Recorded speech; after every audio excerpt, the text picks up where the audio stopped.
And then I'm gonna grab more of it because of the snow here. What I want to do is show you how we paint the bottom. So we're gonna fill.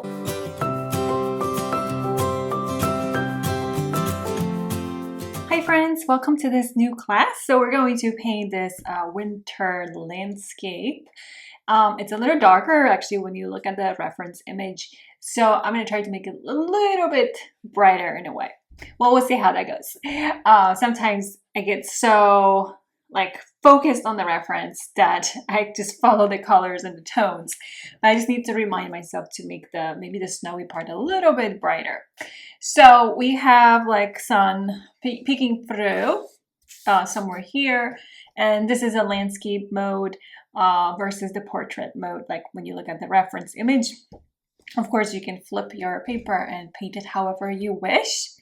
I'm gonna use masking fluid for watercolors first, just to mask some of these, like there's snow on some of the plants, on the buds, let's say, like on the tops of the plants.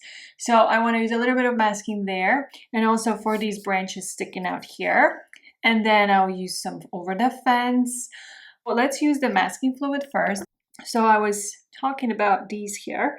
So basically random strokes, just so you have some highlights. Something there, maybe over here a little bit. Actually, you know what? It'd be nice to cover a little bit the top part of the panel, just because, like, hey, why not to add some snow on top of it, right? So we can do that. Basically, it's your painting, so you can add snow wherever you feel like it. It's nothing needs to be perfect here either. I just want to cover I don't even have to cover like the entire fence, especially that it's in the distance. And I'm okay to dry brush too. And then once I come back, I'm going to flip the paper and we're going to start wetting the paper. Hi my friends, masking is dry, so I'm going to show you my palette. In a moment, I'm going to dilute these colors with water. This is a Butcher palette tray. It's called Jasper by Holbein.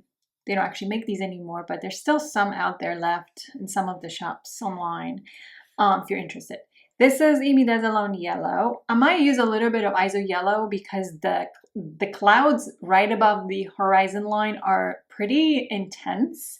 Like orange-like, and I feel like if I add a little bit of the ISO Yellow, it will give me that tone just to make it brighter too. For the blues, I would like to use my Cobalt Blue, which is like standard colors for me. Phthalo Blue, Red Shade, and Indigo. Indigo is gonna go for like the darkest areas, and I might just blend it also slightly with the colors for the snow. So then I have Van Dyke Brown and then Burnt Sienna. So I'm going to place this on the side. So what I like to do is wet the paper, let's say the back side of the paper first, and then dilute my colors with water and then wet the front side. This is my 80 size brush, Da Vinci Spin. I kind of like using a larger brush overall, just to wet the paper because it's just faster to cover all this area. I like to dump a little bit of water because there's a little bit of paint, by the way. It's just like, I don't care right now how much water there is because I really want this to get wet. The paper, like to really absorb that water inside of the fibers. So in the front, like even if the water gets underneath, I'm okay with it because I'm gonna wet the front anyway. So just take your time wetting the paper. The only thing is, like, if you worry about, like, once we flip the paper and wet the paper and then start painting the background, sometimes there are blooms around the edges. It really depends from the paper too. With this one, yeah, I get blooms sometimes. So I just use like I'll show you in the video if that happens, but I would use like a dry mop brush to smooth things out so I don't have the blooms. But one thing that helps is just wiping the board or whatever you have. This one is a sheet. It's a PVC plastic sheet where you can get it as any basically art store, for example. This was inside of my frame, basically. So I just bought a frame for my painting, and then I removed this plastic PVC sheet, and it's perfect. Instead of my glass top table, I actually switched the tables. So now I have like an IKEA table here. It's not real wood, but it's just white. I kind of like the white color. Before it was either, well, glass, clear, or like black glass, for example. I had many tables over the last 10 years. Or not that many, but enough to see the difference. So I think I like the whiteness of the table most. And I'm gonna get rid of this light here. So again, you can wet the paper, the back side, for like 2 or 3 minutes. And then we're going to flip the paper and wet the front. So I do have water in the front that leaked from basically when I was wetting the back, but it's okay because I really don't care about the water getting in there because I'm wetting the front as well. So we're gonna wet now the front side for another couple of minutes. I'll take a little break just to dilute my colors with water.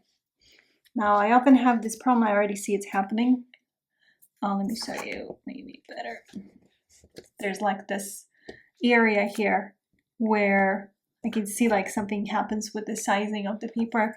And that happens when I remove the sheets. I'm not sure why that happens every time, every single block or pad I have. Maybe, I don't know. I actually really don't know. Maybe it's the backside that I'm wetting. But I never have this problem. I've never had this problem in the past. It's the new sheets and blocks and pads. And also, just depends on the paper. With arches, I only had one time in like 10 years that happened to me. Something was off with the sizing. I'm going to take a little break and I'm going to dilute my colors with water. So my colors are diluted with water. This is what it looks like, seeing colors. And then one more time, going through the paper here, making sure I have enough of that water. And we're going to start with the sky and we're going to keep moving down. We're going to start, I like to start from the top. However, this area is so bright that actually it's better to tackle it first. So like kind of like you're going to circle that highlight, the light coming from the sun. Let me just do it one more time here. Here's my paper towel just to get rid of some of the excessive water around the edges so it doesn't bleed back, which it will anyway, but at least less. More under control. Just one more time. And then what brush am I going to use? I'm actually going to use a larger brush. The reason is I just want to have more coverage. So this is Raczynska size 40. Here's my the color palette here. So I have, I'm going to use some of this imidazzolone yellow. I just need more water, milk or water-milk like ratio. The reason is because I want the paint to spread. I don't want to have so much control yet. A little bit of that red as well. And what I'm going to do is, just so I know where I'm going to place that sun, or the sun, the area with the sun. So it's somewhere here. It's kind of like you want to make sure you don't lose it. So right away you place some colors. So what we see in the sky is actually yellow, blue, red, a combination of the three. So here's a little bit of more of the red, which we'll place right away on the bottom. We're going to build up these clouds. I'm going to actually start from the top because that's the area where I see the most of it. And I do want the paint to spread, but I also don't want to have too much water. So I have to feel it out, water-milk like ratio with a little bit of the yellow. When you grab the yellow, it's very important that you don't try to mix it too much on your paper. I'm sorry, on your palette. Paper, yes, you're mixing colors. I'm gonna go back here and grab again, same two, yellow, red. You can see that the shade is changing, right? Because I also have some of the blue.